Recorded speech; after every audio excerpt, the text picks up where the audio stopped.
pleasure today of speaking with Matthew Plese, who is a Roman Catholic author and apologist for his faith. Our conversation explored the ancient tradition of fasting in the Christian Church. While I am a Greek Orthodox Christian and he is a Roman Catholic, we could both agree that this fasting practice is paramount to Christian spiritual development, no matter denomination. It was exciting to cross-reference authorities, traditions, and timelines from both Eastern and Western Christian perspectives. Matthew spoke authentically about a practice which the Roman Catholic Church has largely forgotten in the present century, but is so important. While fasting in the Orthodox Church is remembered and still practiced, it is often resisted. Whether fasting is forgotten or resisted, as you will see, fasting has powerful effects on both our souls and bodies, and it is to our own loss to not utilize something that Christ himself gave us as an antidote to suffering. One way or another, I as a physician in the Greek Orthodox Church and Matthew as an apologist for the Roman Catholic Church, we look to the first 1,000 years of church history to establish what should be practiced when it comes to Christian fasting for all. It was a pleasure speaking with Matthew. So welcome to the Athos Diet Podcast. I am very excited today to be welcoming Matthew Plese to the podcast. He is an author, president of the Catechism class, among many other activities. And I'm just very excited to have my Roman Catholic brother, cousin, ally on the line here. We're going to be diving into the discussion about Christian fasting. And I think we're going to have a really powerful and dynamic discussion and dialogue on this important tradition. So, Matthew, welcome to the podcast. Thanks for having me. It's good to be here. Yeah, and I'm excited to have you. You know, I wanted to see if I could just have you introduce yourself a little bit, how you kind of arrived professionally and personally at this place, and then kind of, start to discuss your book on fasting. Yeah, so a little bit of a high-level introduction then. So I went to undergraduate at the University of St. Thomas, a Catholic school in the Twin Cities here in the United States. And I studied in the seminary there for a couple years as well. When I left there, I finished with a degree not only in business, but with philosophy as well. And I continued from there to kind of devote some of my time to helping the church. Around that time in 2010, I started assisting Father James Zadalava in his work at catechismclass.com, which is to make available online religious education for anybody and everybody who wants it. And then over time, I slowly took over, and I'm now the president of that organization. So I've continued to do that. And at the same time, I've also kind of tried to lend my expertise in matters of theology or history, or really anything ancillary to that, to the church. So I speak at conferences regularly, and through some conferences that I was invited to go to, I had the opportunity to meet some people, and as a result of that, I now write for a number of publications too. I write for 1 Peter 5, I write for the Fatima Center, Catholic Family News, Latin Mass Magazine, quite a number of other publications too. But as a result of that and the research I kind of got involved with, I also started to write some works of my own. And some areas I specifically focus on were things I felt like a lot of people don't know about, this forgotten history of the church, of Western civilization. And one of that is fasting, some of that is holy days, some of that is living out customs of how do you become and live as a Christian life nowadays when so few people know anything. And the notion of what we used to do usually only goes back a couple generations. This is how it used to be. But 3 generations isn't going back all the way. So Right. What I've tried to do is make available this large history. So that's kind of what I've been devoting myself to professionally the past couple of years, in addition to still running catechismclass.com and making programs available to people to study the faith online and other things. But I've been also trying to get out there and just make people aware of what we've forgotten. So that way, hopefully, some people can pick up that torch and continue on and say, what has been forgotten need not be forgotten any longer. No, very good. Tell me, were you raised Roman Catholic, and is both lines of your family both Roman Catholic as well? So I was raised in a well, I guess I would call it a Christian household. But my father was raised Catholic and kind of left the faith. My mom came from a family of very anti-Catholic Protestant background. It wasn't really until high school that they kind of decided we just need to start going somewhere and fix this. So then we all started going to the Catholic Church then. So I actually was baptized when I was entering high school. So Okay. that's around the time I did, and also the people in my family too. My mother too, because her parents weren't any sort of denomination, didn't even really believe in any sacraments at all. So she wasn't baptized, so she was baptized at the same time. So that was around the time the faith started in my own life, as well as that of my immediate family. And from there, I've just continued to go on and go deeper. And it's one of the, I would say, the greatest defining moment of my life. That decision and going forward to that, and all the blessings that have occurred because of that. There's a few, I think, if you look at it, pivotal moments in a person's life where if that moment didn't happen, your whole life would be different. And that is one of those pivotal moments in my life that I'm so grateful that God gave me that, and that I And responded. that was baptism during your high school years. That's what you're Yes, referring to. correct. And was that decision something that the whole family was coming to that day to be baptized, or you yourself independent, or sort of ahead of them, or how would you describe that sequence? Well, the whole family. So my father simply just returned to the sacramental life because he was raised Catholic and left for a couple of decades. But the rest of my immediate family, we became Catholic. My sister and my mother and I at the same time. And I mean, my mom faced a significant opposition from her parents. So much so I think it was 2 or 3 years they wouldn't talk with her afterwards. Because they actually, she said when she grew up, she only had a few rules from her dad, and one of those was you're not allowed to talk to Catholics or be friends with them or go to their house, was one of the few rules they had. Yeah, It's so funny as people kind of eliminate their religiosity, they still hold on to like some of the most extreme tenets that are almost like urban legends. Like, I'm not going to go to church. I don't really do anything Christian. I live in a Christian society, so that kind of allows me to float in a Christian ether. I benefit from that. I'm not even aware. But the one thing I'm going to remember and practice till the day I die is don't go speak to a Roman Catholic. yeah. I don't know. It just seems kind of strange. But I see that pattern a lot in American society, where since we have forgotten our roots and forgotten that. I mean, we were discussing that just a little bit earlier. What's a few generations in a 2,000-year-old tradition? But people have chosen to leave the faith rather. And they still have this need in their life, and they still have this zeal that has to be expressed somehow. And if you're not putting it in terms of the sacraments and theology, you can start getting really pissed off about a lot of things that don't matter. So anyway, it's interesting story. So, okay, so you've, and then just curious, in all of your family's revival of their Roman Catholic faith or conversion to it, would you say that you've all kind of grown and developed over time to the same extent, or have you really led the way in terms of example? I've definitely led the way by example. So I'm always still trying to encourage people in my family to go to Mass more often or be more fervent in that. And of course, it's always a struggle. Everybody wants to, become holy, or hopefully you should. At least, even if you're not expressing it verbally and at the forefront of your mind, it should be that seed in everybody that you should want to develop in all aspects of your life and be better. And part of that is certainly your spiritual life. So I try to use that as the impetus to try to get other people in my family or my friends to get to Mass, or whatever I can do. There's certain habits I try to do every day, and it's pretty multidimensional throughout my life. But one of them is just try to do a charitable work every single day.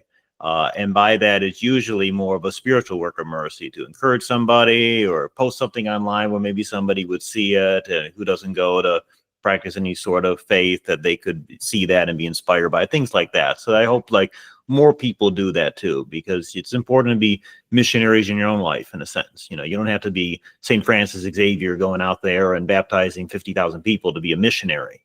St. Teresa of Lisieux was the other patron of the missions, and she lived a cloistered life. So everybody can be missionaries in their own life to a certain extent. I think we're all called to be that way, to be that good example. Well, what's interesting right now, too, is that through globalization, through digitization, technology, I mean, you can really start to see the impact of your acts, your theology, your philosophy on the world at scale. I mean, as you, and not that views are everything, but as you can see how many people see what you say, how many minutes they hear what you have to share. The communities all over the world that might be participating in a life that you are also living. So it's I'm sure that scale always existed, but to some extent it's more easy to measure and track now. For sure. But on the converse, what you do negatively also could reach Fair way more point. people Fair too. point. So that's why I tell people often, like, you got to be really aware of the influence you have. You know, as I spoke to a youth conference a couple of years ago, I told people, like, you know, hopefully here because you're fired up on the faith, you want to spread the gospel, you want to live holy lives in America or Canada. It was like on the border, and you want to make your family holier, you want to be holier. That's great. And you might try to be bringing about the conversion of a family member, a friend, and you might labor for a long time doing it. You might think you're St. Monica working, you know, for years and years to be a good example. But if you do something extremely scandalous once, you can, you know, lose years of progress. So, I mean, we're held to a high standard. You know, you don't want to be hypocrites. A lot of people judge people in the faith saying, like, you know, we're hypocrites because we say something, we do another. You really want to be a person of integrity. So if you're doing something, you got to live by it. So that's why a lot of the things I talk about and write about, for instance, robust fasting, it's not just here's cool history. You know, I'm glad you enjoyed it. I hope you learned something from it. No, I also try to live it. So, and I think that's the case with a lot of things. If you're going to be out there talking, sharing stuff, you got to live by it too, or you lack the integrity for anybody to take you seriously, and therefore take the faith seriously. No, all fair points. You know, and speaking of that, you know, just sort of sharing my side of things. You know, I'm a Greek Orthodox Christian. You know, the Roman Catholics, the Orthodox Christian faith, we are, I would say, two groups of tens of thousands that have a very ancient history, have apostolic succession, have a faith that has been across various empires across the world with a history that millions, if not billions, of people have been a part of. And there's a deep tradition there, and there's also a very common past, at least the first 1,000 years, or specifically 1,054 years of common history. What I found in my research on fasting is a lot of that practice was developed in that early part of the church, let's say the first 1,000 years.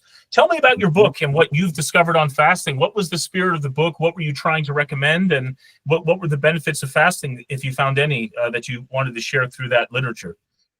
Yeah, well, I mean, obviously, it's a large body of work. I originally started a couple years ago. This was the first edition, the definitive guide to Catholic fasting and abstinence.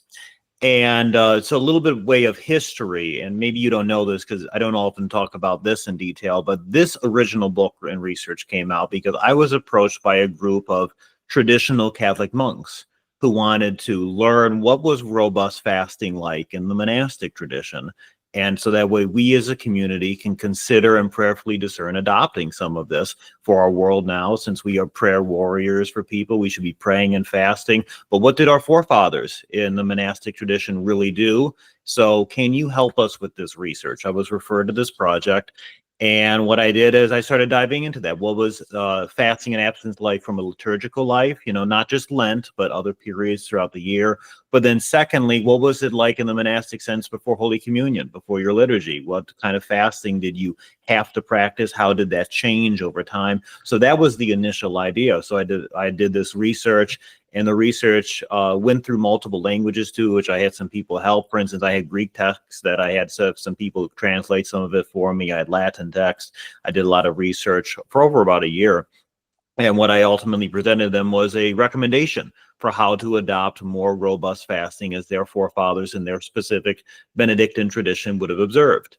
And what I found was that much of this nobody knows about. I mean, even like researchers, well-informed priests, devout laity, it's just simply not taught. It was never compiled into one source. So I released this to get this out in time for Lent that year, because I wanted some people to understand that fasting was more than just saying, I'm not going to eat meat throughout the week, and I'm going to have one meal and a couple other snacks throughout the day, and I'll be hungry, and then at Easter it's over. It's way more than that.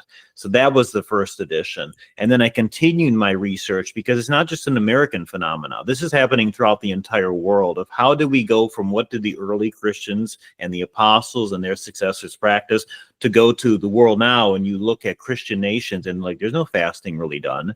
There's no fasting practice. I mean, there was periods of time in which laws were regulated regarding fasting and abstinence. It would be illegal to sell meat certain days. It would be illegal to do these things, because you are actually aiding and abetting sin. You are helping people sin.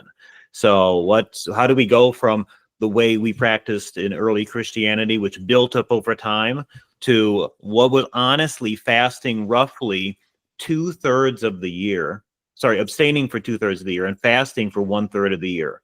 That's what we built up to regarding around the year 1000 or so. That kind of robust fasting. And how do we get to today, where everything is optional, hardly nothing is required? I sometimes even go to the Ukrainian Catholic Divine Liturgy because it's right down the road from me. And even if they sometimes recommend to the Byzantine Catholics there to do more fasting, it's always just if you want to do it, but you don't have to. You don't have to do this. It's just all kind of recommended. So what I did is in the second edition of the book, which came out earlier this year, which was more than double the first edition, I detailed how did we collapse to the way we are now, not just in America, but throughout Europe, throughout other nations as well. The Philippines has a sad history too of how it collapsed. So it wasn't just one part of the world. It was throughout the entire world and entire society and nations, even the history of laws in England, how they changed from regarding fasting and abstinence. They were totally removed from the books when the Anglicans took over and started getting rid of a lot of that over the decades after that. So this is what my work is, because I want people to understand what we've lost, because this history isn't simply understood. I've given this book to priests and they say over 95% is new to them. So simply understand what's lost. But two, it should be a roadmap to you to say, I want to live a holy life now. If our Lord said some demons are driven out only by prayer and fasting, well, how should I fast? What does it mean to fast well? What did the saints do? How did they used to fast? We have many saints for, hundreds of years who made it to heaven, who lived robust fasting lives mandated by the church. So that's a good roadmap.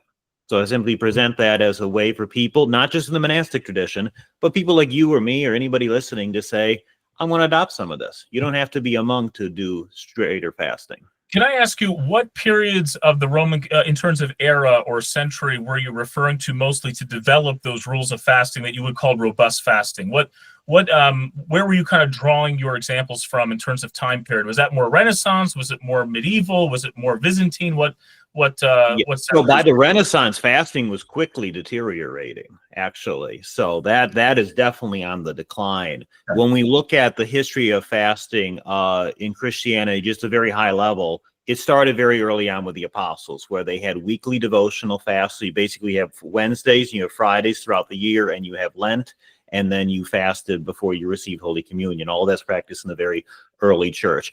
Over time, very quickly, other days were added. We had Ember days were added throughout the years as well. And then we also had other periods of time too. It wasn't that long after that, we had a period of fasting leading up to Our Lady's Assumption or Dormition. We had the fast in June for the apostles, Leo the Great. So around 500-600 is talking about this. So for several hundreds of years, it was just building up. Even the traditional fast leading up to Christmas that I observe, that I encourage other people to observe for 40 days, that was being added too. So it wasn't until about the time of St. Gregory the Great, around 500 or so, as 600s, that we started to have some changes. For instance, beforehand, when I said you had to abstain, the church mandated abstinence, they didn't allow fish. So some people think, oh, I'm abstaining, I have fish and these other things. I tell people, like during Lent, I don't encourage fish, because in the early church, it was always vegan. It was a vegan fast after sunset. That's what it meant to fast and abstain in a day. So it was very strict. And it wasn't until about the mid 800s that you had the first notion of it's a fasting day, but we can have this other small snack called a collation. Beforehand, it was always that's just one meal. That's it. It's after sunset. And this is the way it is for about 800 or so years. And then when we had that first introduction at 800, over time, we might have had some vigils, added some other fasting days, but that was kind of the cracks that started. So I would say by the early Middle Ages, 800, 900, 1000, we kind of reached the plateau of this is as robust as fasting gets. And then we just kind of start deteriorating from there for some seemingly good exceptions. It wasn't just people were evil and came up and said, we're going to get rid of this. This is holy. We don't want to do it. They might look at it and say, well, this place is, hit by this plagues and famine, so we're going to give some dispensations. But modern man, what does he do? He takes onto these and says, okay, you gave a dispensation for a while. I don't want to have to go back to keep doing this. And then you say, oh, my grandparents, they only had to do this. They didn't have to do more. So our vision in the past is very short-sighted. So that's kind of what the history of fasting was. So by that, the time of the Middle Ages was already starting to come down. And if you get a dispensation and exception, it kind of continues. By the Renaissance, it was going downhill much more. And then, by way we are at now in the Roman Catholic Church, there's only 2 required fasting days throughout the year. And those fasting days aren't after, sunset having your meal. They're not required to be vegan either. You can even have 2 other snacks in the day. So we've lost a lot. We've lost a lot of that tradition. So Matthew, if I could ask you, let's say you're speaking to listeners and you're saying you're going to do Lent this year right with robust fasting. What would you mechanically prescribe if you could summarize that? Yeah. So what best case scenario. Yeah. So what I would posit as the ideal to Lent would be something you maybe need to work to over time, but it would be roughly the time of St. Thomas Aquinas or a little bit earlier. Okay. So what does that mean? That means every day except Sundays, you're fasting. So Monday through Saturday, you're fasting. What does it mean to fast? It means you only eat once. And you're only eating after sunset, ideally. That had changed by the time of St. Thomas Aquinas. The meal moved up originally from the early church after sunset to 3 in the afternoon, because that was the hour our Lord died. And then after some time, they said you could break the fast at noon. So the time somewhat changed. But I would say the ideal is to go back to the way the early church did it for hundreds of years, after sunset, if you physically can do so, Monday through Saturday. And the meal is, the characteristic of it is it's vegan. So there's no fish, there's no animal byproducts. So obviously there's no meat, but there's not even dairy, there's no butter, there's no eggs. So it's a vegan meal. And then in addition to that, traditionally in the Roman Catholic Church, and this is something that kind of controversial because it's not taught, but even Sundays were days of abstinence for a very long period of time. That actually kind of continued until the 1800s. So I would say, what does Lent look like for Sundays?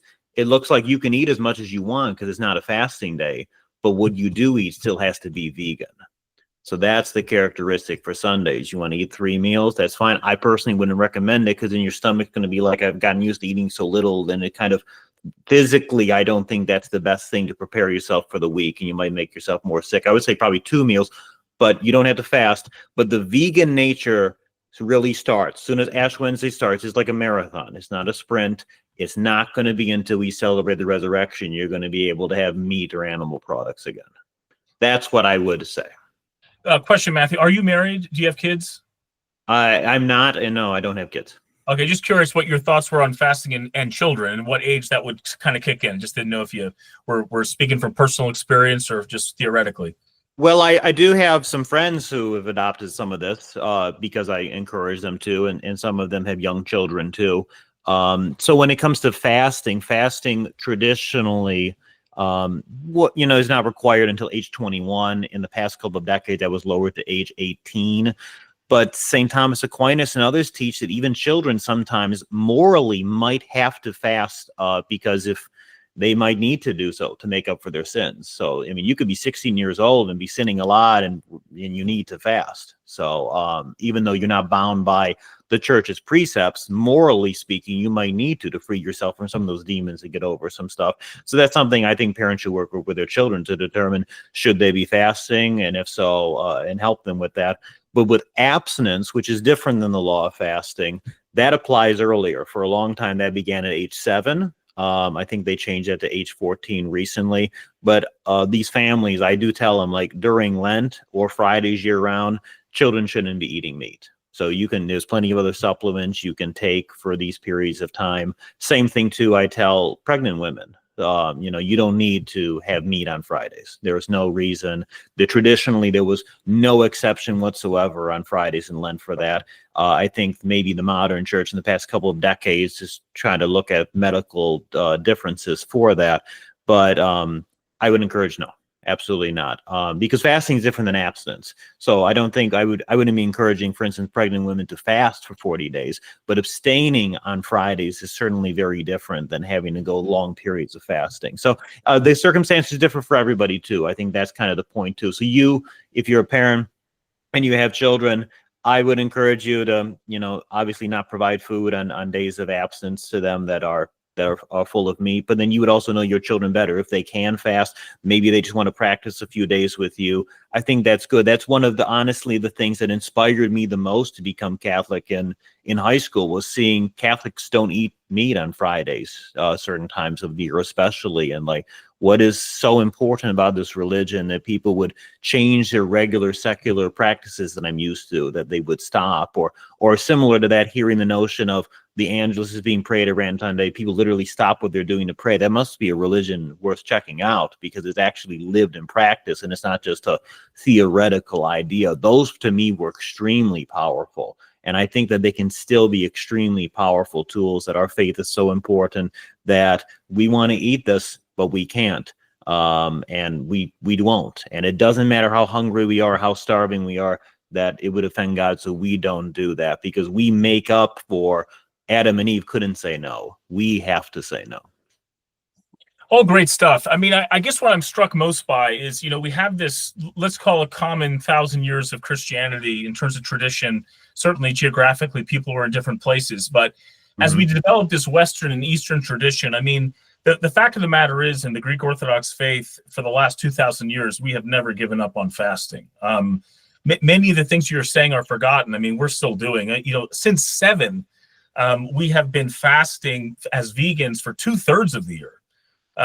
48 days before Lent, 40 days before Christmas, 2 weeks over the year. There's an Apostles' fast that lasts 5 weeks. It's vegan. It's not supposed to include fish. I actually have a Roman Catholic Polish mother-in-law who just can't grasp that I'm not eating meat, and I'm just like, I don't think that I'm doing anything too crazy. Like, I'm pretty sure your ancestors did the same thing. But to that point, that there's something that's been forgotten, an amnesia, a convenient amnesia, I think is really important. Now, with that said, I'm not gonna make the claim that the Orthodox faithful are faithfully fasting, but they know they should. I specifically wrote a book called The Athos Diet, trying to show the medical health benefits to fasting. And actually, as I have explored that, I'm an ER doc, I'm an emergency medicine doctor. As I've explored that, and we come up with more and more reasons as to why people should have an economy, as we say in Greek, or as an exception to the rule. I'm actually realizing they probably should actually fast more when they're sick, not less, which is ironic. But essentially, in the Orthodox practice of fasting, we're vegans. It's 2/3 of the year, many times correlates with the feasts of the church. And it seems pretty ancient and is still recommended today. As I mentioned in this book, specifically, as you mentioned, that idea, which I would call intermittent fasting, and waiting until sunset or to the 9th hour when Christ was crucified. These are all ancient traditions from Father Nicodemus, Saint Epirionos, from various centuries within the first 1,000 years of the faith. They are all recommending this kind of struggle with God. What I do in the book is I show that little did they know, they are tapping into some very powerful biological processes that are literally sidestepping 80% of all disease. 80% of all disease is entirely preventable. And in fact, when you look at a society who's given up on fasting, it's almost as if they are inviting tragedy into their life. I mean, stroke, diabetes, cardiovascular disease, neurodegenerative diseases, all entirely preventable. So that when we say, does your society fast? What you're really saying is, are you getting rid of 80% of all disease? And in my mind, that is the most powerful point. It's like God gave us an antidote to most of life's suffering if we would only follow the path. And the path is something that was given to us from the beginning. And so, separate from technology and all the things that we enjoy today with this convenience, it's like, no, there was this one practice called fasting that had such return on investment that if you would just have the discipline to follow what was told you to do, your family and your society would benefit royally. And I can tell you, as an ER doc in the United States, our healthcare system is absolutely broken. We are in such debt. We are so understaffed. People come into the ER, they have no idea what to expect, and they are so unfamiliar with what tragedy is and what struggle is. And if they only had fasted, I guarantee you 80% of the volume of our ER would be gone every day. And it just seems to come to to my mind as I'm doing this research to discover that I really believe that fasting, and as you mentioned Genesis story, I mean, the first commandment was not don't murder or don't say a certain word or don't have sex. It was literally don't eat something, and that was used as a proxy to sort of give humankind a sense of if they can break this commandment, then everything else is fair game, is that they might break. And I don't think that's a coincidence. And then of course, fasting arrives and we might find ourselves returning back to our original state. But so in your book, do you explore any of those sort of health benefits or psychological mental benefits? What did you discover? Yeah, actually, in the second edition of the book, I wanted to go further into some things, and one of which was I just simply shared some information regarding some studies, especially some meta studies regarding the health benefits of fasting. And then in addition to that, I also wanted to share the alleged environmental benefits too. Because I think like all this talk right now from certain people, even at the Vatican, about how and why we should be better stewards of the environment. If we can just simply understand what are the environmental benefits if everybody simply had to abstain from meat this many days of the year. Think about society, like we're looking for very complicated solutions to problems and to food supply chains, and you don't need beef. It's not necessary for human life. And if we simply forego that for a long period of time, not only do we have a better relationship with creation, of which God himself has made and we're stewards of, but then, I mean, there were even studies to show, like, for instance, in the UK, if the UK was this is actually from the book, if the UK was to mandate, and they did actually, the Catholic bishops of England and Wales in 2011 now require all Catholics in England and Wales to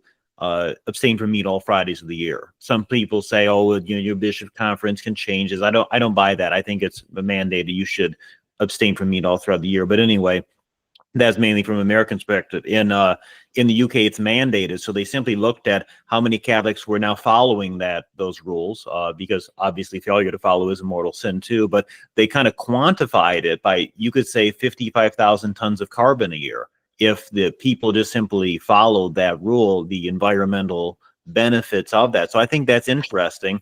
But then in addition for that, I also looked at some of the physical benefits, and one of which I was found particularly interesting with this, and a lot of this was looked at in the lens of intermittent fasting regarding these studies. So if we take that, what intermittent fasting is, and look at the benefits, not only is it losing weight, because people initially think of that, and obviously we have an obesity problem now, so we need more intermittent fasting. And I can speak to you. Gluttony problem, yes, which manifests as obesity, yes. Yeah, so this is taken from one of those studies. They said that if intermittent fasting was practiced, you could have cholesterol being reduced. You could, in addition to that, though, what I found most interesting was the mental benefits. And I think people who fast a lot, you can talk about that. It might be initially hard, but there's some sort of mental clarity that comes in regarding fasting. After a few days of it, you can focus a bit more. And even St. Thomas Aquinas and the saints of old talked about some of the benefits of fasting aren't just to make up for your sins. They're also meant to free your mind to contemplate God. You're not worried about making food or what you're going to eat or cleaning up after it.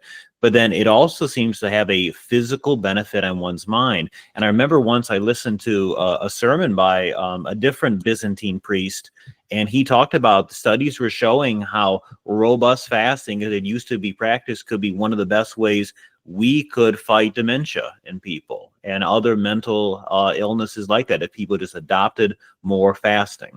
So, all of this is just like a boy in a candy shop, or what the old saying is. I mean, you're bringing up some huge points. So first of all, when you're fasting and you move from burning carbohydrates to fat, you release ketones.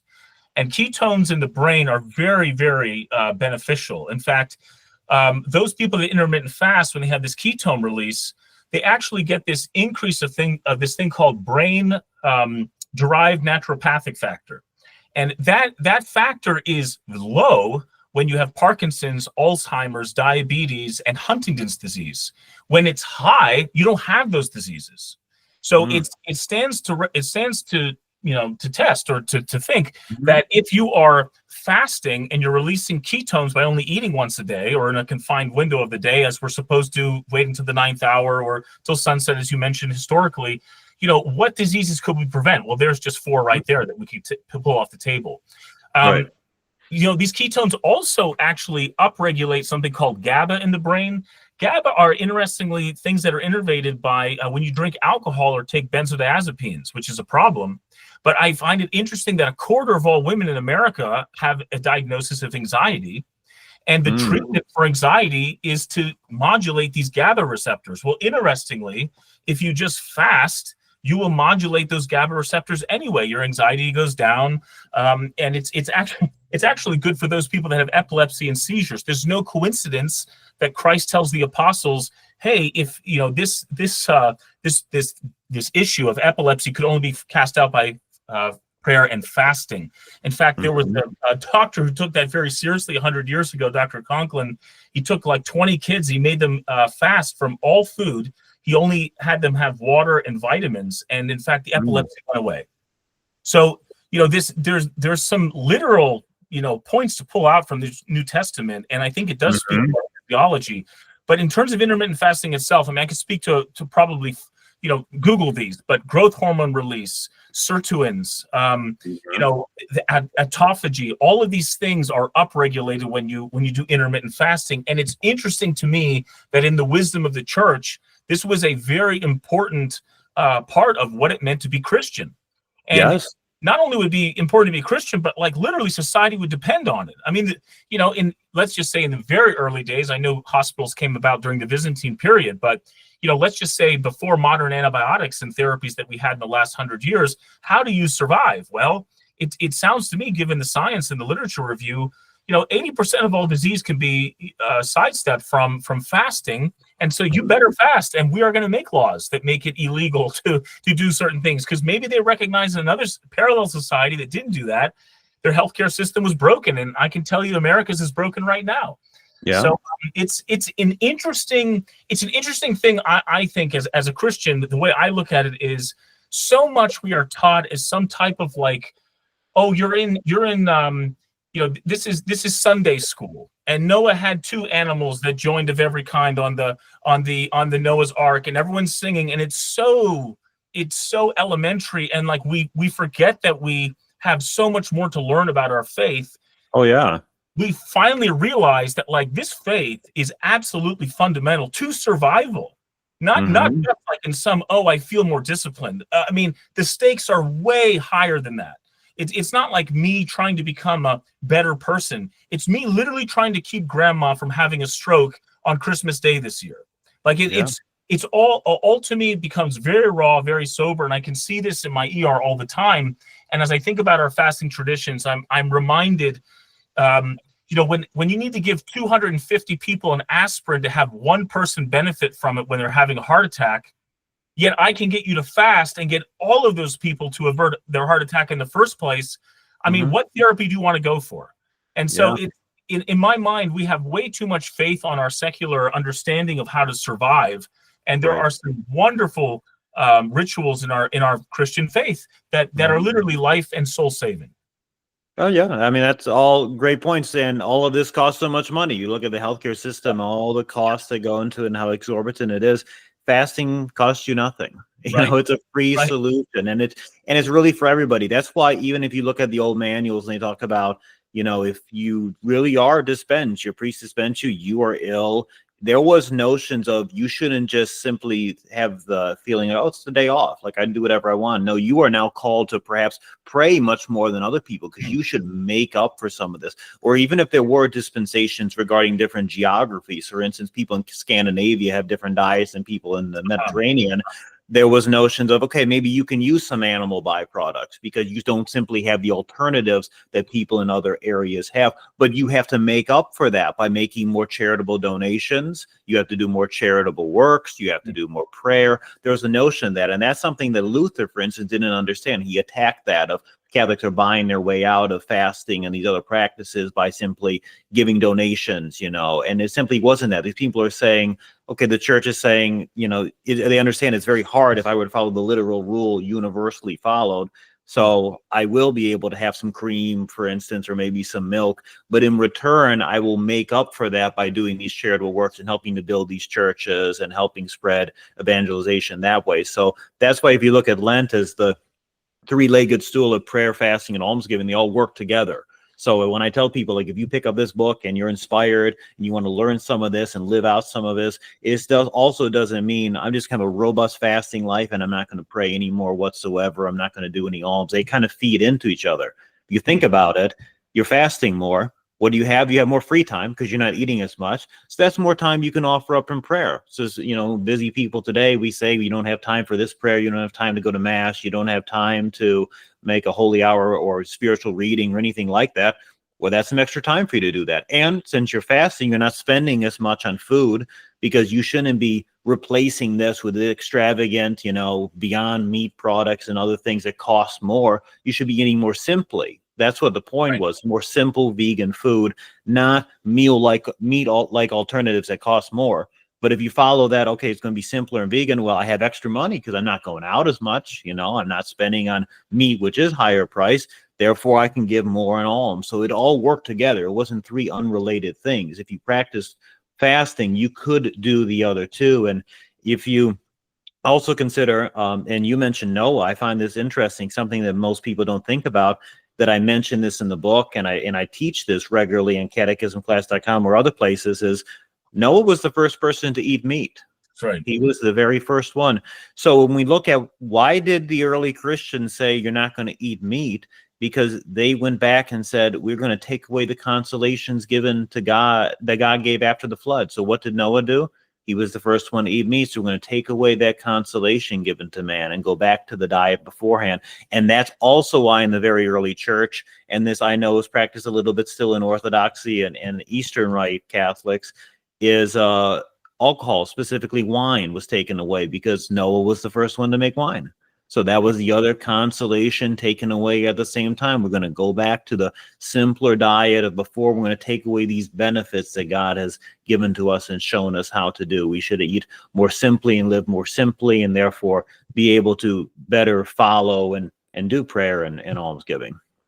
Yeah, I mean, I also have a darker interpretation too, which is something like, I remember hearing that Adam and Eve, they were cast out of paradise.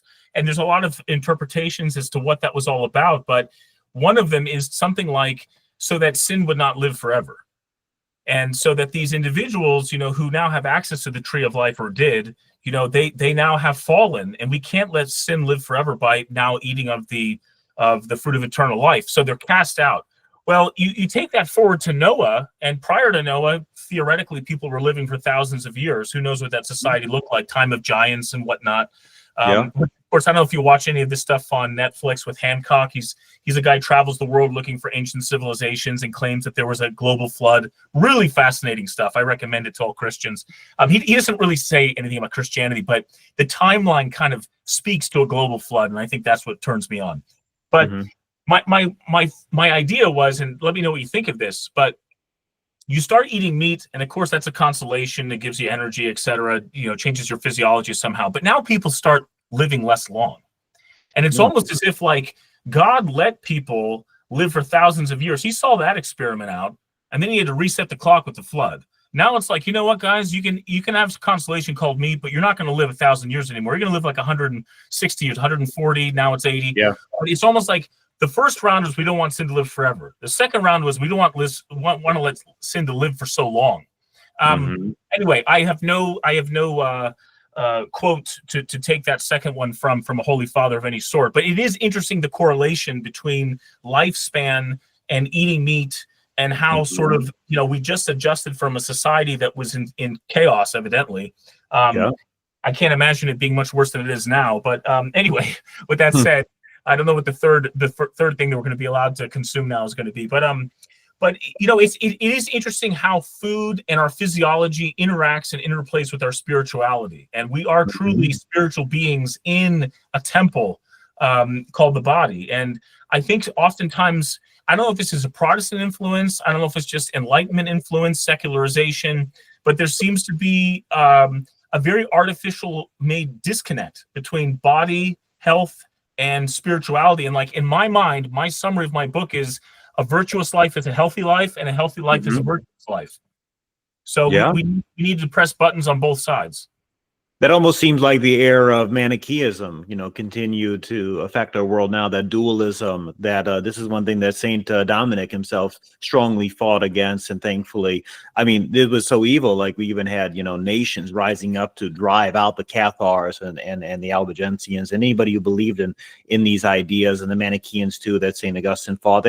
Some of them had, this dualistic idea. And some of these people in these heresies had the notion, even very vividly, that the body was somewhat evil and the spirit was good in its most drastic sense, that the body is literally evil. And some would take it so far to say you shouldn't get married because the body is bad. You shouldn't do things with the body. You shouldn't have children. And some would even go far to say the body is bad. You should commit suicide to free yourself from your body. So, I mean, this is evils of heresies that manifest themselves. What wasn't the first canon of the church written down was actually a canon against castration. So there was a group of people who took something in the New Testament too literally. But the first thing the church did in terms of a formal way was to say, hey guys, this mutilation of the body is not a spiritual undertaking. This is a net negative. And that's why Tertullian is not a saint, because he was, or is it Origen? Sorry, Origen was the one, right? Yes. Yeah, he was one of those people. So, I mean, it can happen to even great spiritual writers who give into these problems. So, yeah, you're right about that. But taking some things too far. That's why also I like to, reflect on the virtues, always the mean between two extremes. So if we think about that, whether it be pusillanimity on one end or being, so foolhardy and bravery, but what is the median? The median is where you'll find the virtue with a lot of things. Well, you can see how fasting also has to take that narrow path, because in some ways we have to create parameters that really make, I mean, it's just in a consumeristic society in America, I mean, eating food whenever you want. I think it's something like the average American eats 11 times across 15 hours every day. And that's really extreme. Now, in the book that I write, and the way that I recommend to do Lent the right way is people are only eating between 4 and 8 hours a day. But like first pass impressions, like, oh my God, I'm going to die. But the reality is the average American also has an extra 60 pounds of fat and could probably live 100 days without food. In fact, there was a guy from Scotland who lived over a year on vitamins and water. In some ways, the grand lie, and I feel like it's central to many things in the 21st century in America, is that we can't survive without convenience, and we can't survive without comfort. And the reality is we were made for times of feast and famine. And that seasonality of things is very healthy, where we are at times in famine and we have to impose it on ourselves. Perhaps even more important now in 2024, when we have no reason ever to be in famine. It's like it's like we have no reason to exercise. I mean, I always think it's interesting, when I have people come into the ER and they're overweight and they're morbidly obese and they have heart pain. I'm like, I've never had this before. Well, this was the first time, by the way, that you had any reason to go up more than three stories. Meanwhile, I have a 60-year-old guy who's a marathon runner, and he noticed that, like, for the first time ever in his run, he had chest pain. Well, what do you think that difference is? This guy is giving him a stress test. The marathon runner is giving his body a stress test every day, so that the moment that there's some critical stenosis, some critical blockage, he knows right away there's a problem. As opposed to the person who can just get away with life's conveniences, driving, sitting, ordering food by their phone, they never put their body through stress and strain. They don't see it coming, and boom, it's over.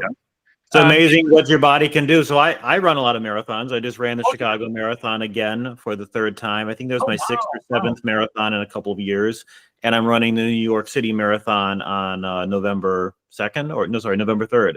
So and then I have some other ones coming up. So I understand what you mean.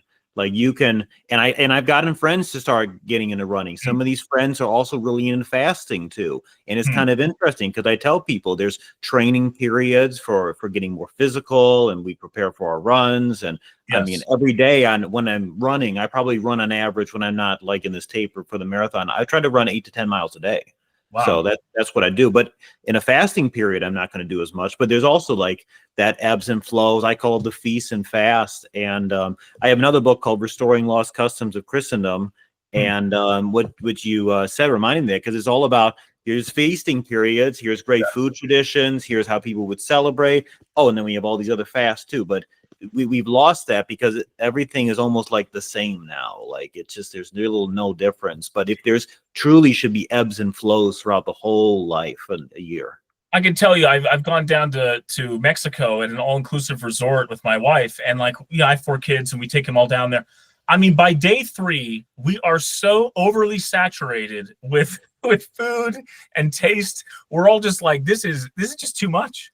This is too Yeah. much. But imagine, the cost of food's gone down so low, the cost of labor, etc. Like, there is a way that you could structure your life to essentially live that way all the time.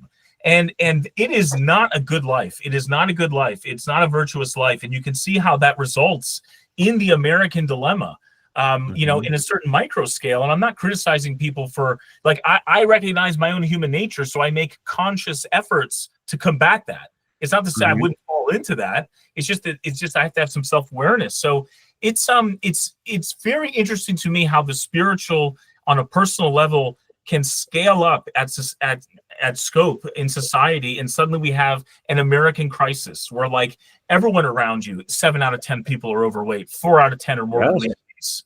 100 million people have diabetes or pre-diabetes in the United States. If you look at that and the years and you mapped it out of obesity trends and diabetes and cholesterol problems and the list goes on, and mental health problems, I would, if somebody were to do that, I would love to provide data regarding, well, here's the years in which the Catholic Church significantly changed fasting and abstinence, because I think there's a correlation between you don't need to do these robust things anymore, and then we see very shortly after that an uptick in these negative health side effects. That one of the things I call for in the book is not just individuals and families to say, I don't need people to tell me I have to do it. I'm going to do it because it should. It's good for me. It's what my forefathers did. But I also want to have a period of which we have the Catholic Church as a whole again saying, we're going to go back and it is required under penalty sin that you must observe these, because not only is it good for your spirit, it's good for your body. Well, and imagine the impact, 1 billion plus people overnight, changing their health for the better. I've even seen studies where within as little as 30 days, which I think is no coincidence, Lent is 48 days or so, 40 days, these people actually reverse much of their cardiovascular disease, atherosclerosis, lipid profile improves. But is it not interesting that the church has a wisdom to say, okay, there's this practice that leads up to Lent, but do you physically want to be there for Easter, for Pascha, as we call it? It's like you're not just fasting as an effort or exercise. You are fasting for survival, because I have to tell you, I work the holidays all the time. Tragedies happen every day. They happen every day. And the idea that we have a salve through Lent to ensure that everyone in your family is there for the resurrection, everyone in your community is there to participate, it's so taken for granted. And we've been given a tool called fasting that can make us healthy enough, not just to survive, but by the way, intermittent fasting lasts 30 to 40% longer lifespan just by doing that alone. Any man. And I tell you, I do a lot of marathon running, and I'm also friends with people who do that, or people really into lifting too. And it surprises some people to know that some of these people are really into intermittent fasting. You would think, oh, if you're into physical activity, you must be eating meat all the time and eating a lot throughout the day because you burn a lot. And that is not always the truth. You can do intermittent fasting and be very physically active. You can even be vegan and be a bodybuilder. There are people online who talk about that, and sometimes people are just shocked to know about that. But the narrative that people push of you got to buy all these expensive supplements and you got to eat these certain things, that just simply doesn't work. If it doesn't have to be that way. You can have a simple life, a simple diet, use the roadmap of traditional Christian fasting, and you can be very active. And rather than those people who just sit at the resort because that's really all they do and all they know, you could go on all these hikes in these other places too and be physically active for yourself and for your family. And that's part of that living the feasts and fasts of the year. There's time to fast and there's time to feast and there's time to go out there and be active.